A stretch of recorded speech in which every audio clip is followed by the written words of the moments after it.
Hello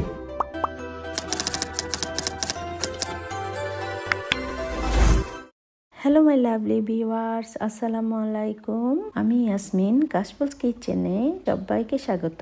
আপনাদের জন্য আমার আজকের রেসিপি হচ্ছে স্যালমন ফিশ আর টমেটো দিয়ে একটা রেসিপি করে দেখাবো। এই মাছটা হচ্ছে সামুদ্রিক মাছ, খেতে খুবই সুস্বাদু। দেশের বাহিরের কান্ট্রিগুলোতে খুবই জনপ্রিয় একটা মাছ হচ্ছে স্যালমন ফিশ। এই মাছ সাধারণত গ্রিল, বেক অথবা ফ্রাই করে খাওয়া হয়। আমরা হচ্ছি মাছে ভাতে বাঙালি, তাই যে কোনো মাছই আমাদের অনেক পছন্দ। দেশি বিদেশি সব রকমের মাছেই খুঁজি বাংলাদেশি স্বাদ। তবে চাইলেই অনেকে সঠিক নিয়মে মাছ রান্না করতে পারে না, তাই তাদের জন্যই আমার আজকের আয়োজন।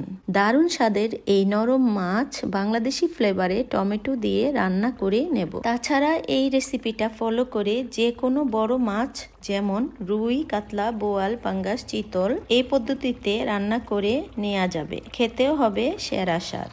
মূলত আজকের এই রান্নাটা নতুন রাঁধুনি এবং ব্যাচেলর ভাইয়াদের জন্য, যাতে করে খুব সহজে এবং কম সময়ে তৈরি করে নিতে পারে।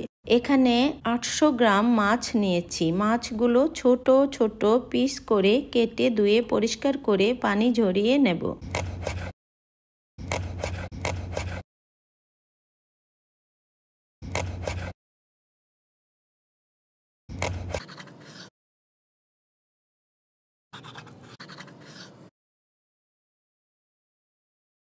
দুইটা বড় সাইজের টমেটো পরিষ্কার করে ফালি ফালি করে কেটে নিচ্ছি।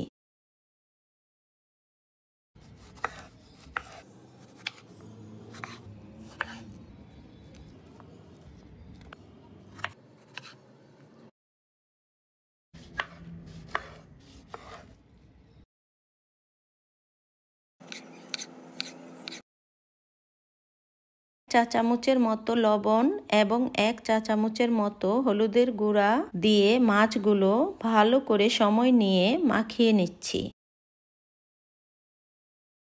প্যান গরম হয়ে এলে দেব 1.5 টেবিল চামচ তেল।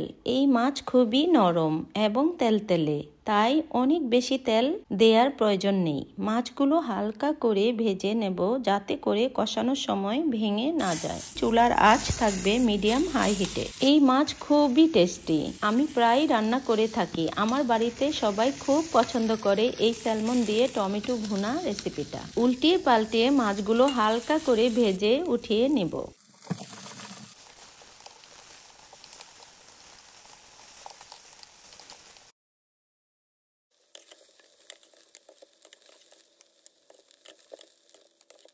গরম প্যানে আবারও 1 টেবিল চামচের মতো তেল দিয়ে দিচ্ছি 3 পিস তেজপাতা আর হাফ কাপ পেঁয়াজ কুচি।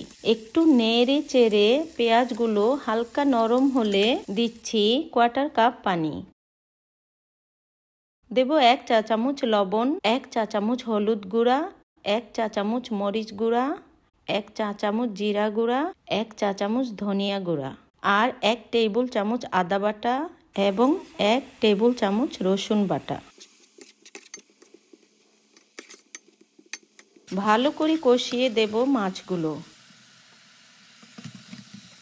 এবারে যে বাটিতে মাছগুলো হলুদ লবণ মাখিয়েছিলাম ওই বাটিতে হাফ কাপ পানি দিয়ে হলুদ লবণ মেশানো পানিটা মাছের মধ্যে দিয়ে দেব। মাছের টুকরাগুলো বেশ ভারী, তাই ঢাকনা লাগিয়ে ভালো করে কষিয়ে নিচ্ছি 2-3 মিনিটের মতো।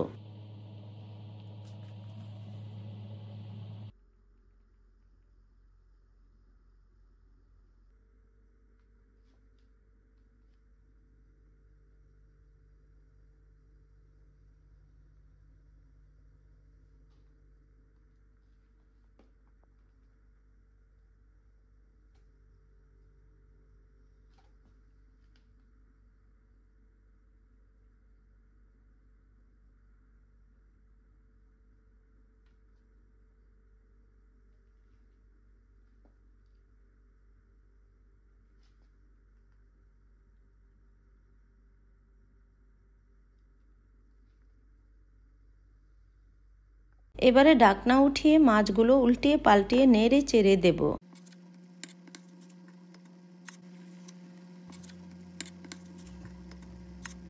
নেড়ে চেড়ে দেব 1.5 কাপ পানি।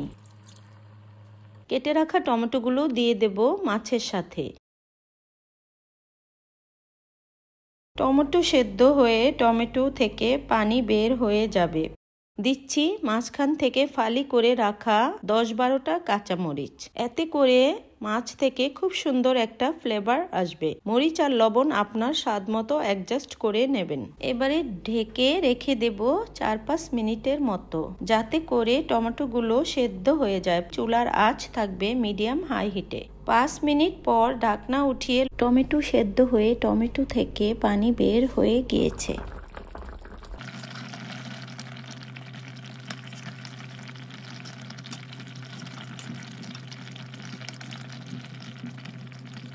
লবণ ঠিক হয়েছে কিনা দেখে নেব। মাছ ভাজার সময় আর রান্না করার সময় 2 বার মাছে লবণ ব্যবহার করা হয়েছে। ঝাল আর লবণ আপনার টেস্ট মতো অ্যাডজাস্ট করে নেবেন। মাছের ঝোল আর একটু শুকিয়ে নেব, তবে বেশি শুকানো যাবে না। ঠান্ডা হওয়ার পর আরো একটু ঘন হয়ে যাবে।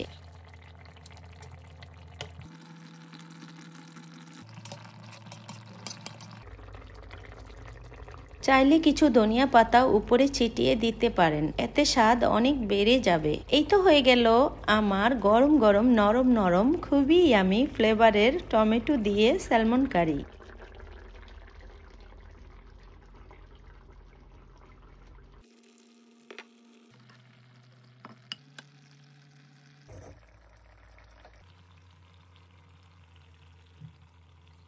আশা করছি আপনারা যারা বাহিরের কান্ট্রিগুলোতে থাকেন, আমার এই আজকের রেসিপিটা তাদের অনেক উপকারে আসবে। আর যারা বাংলাদেশে আছেন তারা যে কোনো মাছ দিয়ে এই রেসিপিটা বাড়িতেই তৈরি করে নিতে পারবেন এবং খেতে হবে দারুণ স্বাদ। আজ তাহলে আর নয়, আবারও ফিরে আসবো নতুন কোনো রেসিপি নিয়ে। সবাই অনেক বেশি ভালো থাকবেন। আল্লাহ হাফেজ।